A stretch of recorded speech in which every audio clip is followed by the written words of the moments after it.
नमस्कार, आप देख रहे हैं उत्तर प्रदेश टाइम्स और मैं हूं आपके साथ ज्योति मिश्रा। आइए नजर डालते हैं आज की 7 बजे की 7 बड़ी खबरों पर। अलीगढ़ मुस्लिम विश्वविद्यालय का अल्पसंख्यक दर्जा बरकरार रहेगा। सुप्रीम कोर्ट ने हाई कोर्ट का फैसला पलट दिया है। शुक्रवार को देश की सर्वोच्च अदालत में इस मामले की सुनवाई हुई।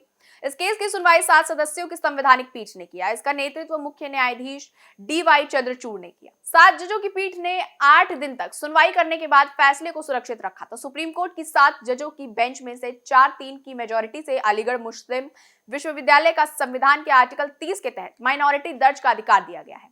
अनुच्छेद 30 के अनुसार धार्मिक और भाषाई आधार पर अल्पसंख्यकों को शैक्षणिक संस्थान स्थापित और संचालित करने का अधिकार देता है। इन 7 सदस्यीय पीठ में चीफ जस्टिस चंद्रचूड़, न्यायमूर्ति संजीव खन्ना, न्यायमूर्ति सूर्यकांत, न्यायमूर्ति पारदीवाला, न्यायमूर्ति दीपांकर दत्ता, न्यायमूर्ति मनोज मिश्रा, न्यायमूर्ति सतीश चंद्र शर्मा शामिल हैं। हालांकि सुप्रीम कोर्ट ने मामले में कहा कि अलीगढ़ मुस्लिम विश्वविद्यालय के अल्पसंख्यक दर्जे पर अब 3 जज की रेगुलर बेंच फैसला करेगी। बेंच इस फैक्ट की जांच करेगी कि क्या AMU को अल्पसंख्यकों ने स्थापित किया था। यूपी के मुजफ्फरनगर जिले के मीरापुर विधानसभा क्षेत्र में उपचुनाव होने वाले हैं। इसके प्रचार के लिए शुक्रवार यानी 8 नवंबर 2024 को मुख्यमंत्री योगी आदित्यनाथ वहां पहुंचे। मीरापुर विधानसभा क्षेत्र में जनता को संबोधित करते हुए मुख्यमंत्री योगी ने कहा कि मैं एक बार इसी मुजफ्फरनगर की तरफ आया था। मैं यहाँ भाषण कर रहा था, तब तक पब्लिक के बीच से नारा आ रहा था। साल 2012 से 17 के बीच में एक नारा चलता था और वो नारा था, जिस गाड़ी पर सपा का झंडा समझो बैठा है कोई गुंडा। उन्होंने आगे कहा, बहनों और भाइयों, आज मैं कह सकता हूं कि जहां दिखे सपाई वहां बिटिया घबराई। आपने इनके कारनामे तो देखे ही होंगे। अयोध्या में आपने नजारा देखा होगा, कन्नौज में देखा होगा। ये नया ब्रांड है समाजवादी पार्टी का। इनको लोक लाज नहीं है। ये आस्था के साथ खिलवाड़ करने वाले लोग हैं। ये बेटियों और बहनों की सुरक्षा में सेंध लगाने वाले लोग हैं। सीएम योगी ने आगे कहा, सपा और कांग्रेस में तलाक हो चुका है। अब इनमें खटपट शुरू हो गई है। अब सपा को सपाचट करना है। लोकसभा चुनाव के वक्त इन्होंने कहा था कि खटाखट खटाखट, किसी को इसका लाभ मिला क्या? संभल में आयोजित कल्कि महोत्सव में मुख्यमंत्री योगी आदित्यनाथ के नारे पर गाना गाया गया। भजन गायक कन्हैया मित्तल ने मंच पर बटोगे तो कटोगे और एक रहोगे तो नेक रहोगे गाना गाया। कल्कि महोत्सव हिंदुत्व का मंच बन गया। कन्हैया मित्तल अपने भजनों को लेकर देश भर में काफी मशहूर हैं। जो राम को लाए हैं हम उनको लाएंगे, इस गीत को लेकर देश भर में कन्हैया मित्तल मशहूर हुए थे। देश और विदेश में उनके लाखों फैंस हैं। फिलहाल कन्हैया मित्तल सीएम योगी के नारे पर भजन गाने को लेकर चर्चा में है। नोटबंदी को आज 8 साल पूरे हो चुके हैं। आज ही के दिन प्रधानमंत्री नरेंद्र मोदी ने 500 और 1000 के नोट बंद करने का ऐलान किया था।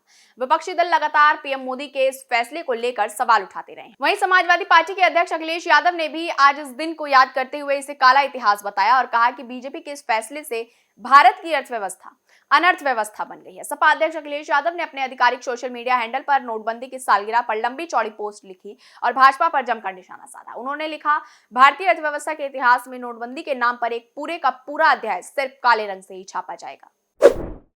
योगी सरकार में पर्यटन मंत्री जयवीर सिंह एक दिवसीय दौरे पर शुक्रवार सुबह आगरा पहुंचे। पर्यटन मंत्री ने यूपी पर्यटन प्रोत्साहन योजना के तहत 9.50 करोड़ रुपए की योजनाओं का लोकार्पण किया। लोकार्पण समारोह में पर्यटन मंत्री ने मीडिया से रूबरू होने पर सरकार और पर्यटन विभाग की योजनाएं गिनवाई। इस दौरान ताजमहल पर बंदरों के आतंक और सपा प्रमुख द्वारा इस मुद्दे को किए गए एक्स को लेकर उन्होंने हैरान कर देने वाला बयान दिया। उन्होंने कहा, अखिलेश यादव को बंदरों से डर लगता है। पर्यटन मंत्री ने चुटकी लेते हुए कहा कि अखिलेश यादव की कार्यशैली, आदत, सोच और हरकत बंदरों जैसी है। जैसे बंदर कुछ न कुछ उछल कूद करता रहता है, वैसे ही सपा मुखिया अखिलेश यादव कुछ भी बोल सकते हैं, उनके बारे में कुछ नहीं कह सकते। वहीं विधानसभा उपचुनाव को लेकर उन्होंने कहा, सभी 9 सीटों पर भाजपा की जीत होगी। सीएम योगी और पीएम मोदी की जन कल्याणकारी योजनाएं जनता को पसंद आ रही हैं। अंबेडकर नगर जिले की कचहरी विधानसभा सीट पर उपचुनाव में चर्चा में आया भाजपा प्रत्याशी धर्मराज निषाद से जुड़ा पोस्टर अब हट गया है। इसमें उनकी तारीफ में लिखा गया था, अब की जिताए दो या फिर टिकथी पर लिटाए दो, जिसका मतलब है कि अब की बार या तो जिता दीजिए या मृत्यु शैया पर लिटा दीजिए। जीवन मरण से जोड़कर लगा ये पोस्टर जितनी तेजी से वायरल हुआ उतनी ही तेजी से हट भी गया। अब शुक्रवार को भाजपा ने इस पोस्टर से किनारा कर जिला अध्यक्ष त्रयंबक तिवारी सामने आए। उन्होंने कहा कि ये विपक्षियों की साजिश है। मैंने प्रत्याशी और उनके पुत्र से बात की है, उनकी तरफ से पोस्टर नहीं लगा है। उधर सपा जिला अध्यक्ष जग बहादुर यादव ने कहा कि जनता ओछी भावनाओं पर वोट नहीं करेगी। उन्होंने भाजपा प्रत्याशी के दीर्घायु की कामना की, लेकिन कहा कि हार तय देख भाजपा कोई हथकंडा छोड़ना नहीं चाह रही है।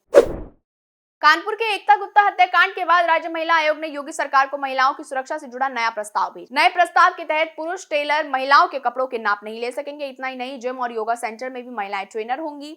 साथ कोचिंग सेंटर जैसी जगहों की सीसीटीवी से निगरानी करना भी अनिवार्य होगा। साथ ही ऐसे जगहों पर टॉयलेट की उचित व्यवस्था और इससे जुड़ा प्रस्ताव भी भेजा गया है। अब इस प्रस्ताव को शासन से मंजूरी का इंतजार है। शासन से मंजूरी मिलते ही इस पर नई पॉलिसी आ सकती है। बता दें कि उत्तर प्रदेश राज्य महिला आयोग की पिछले दिनों बैठक हुई। इस बैठक में महिलाओं की सुरक्षा और उनके अधिकारों के संरक्षण को लेकर चर्चा हुई। दरअसल कानपुर में एक जिम ट्रेनर द्वारा एकता गुप्ता की हत्या के बाद कानपुर प्रशासन की तरफ से पहले ही ऐसी व्यवस्था की जा चुकी है। अन्य जिलों में भी ऐसे ही आदेश जिला प्रशासन द्वारा दिए गए हैं। फिलहाल इस बुलेटिन में इतना ही। यूपी से जुड़ी तमाम बड़ी खबरों के लिए देखते रहिए उत्तर प्रदेश टाइम्स। धन्यवाद। हम हैं देश के दिल, उत्तर प्रदेश की धड़कन, उत्तर प्रदेश टाइम्स।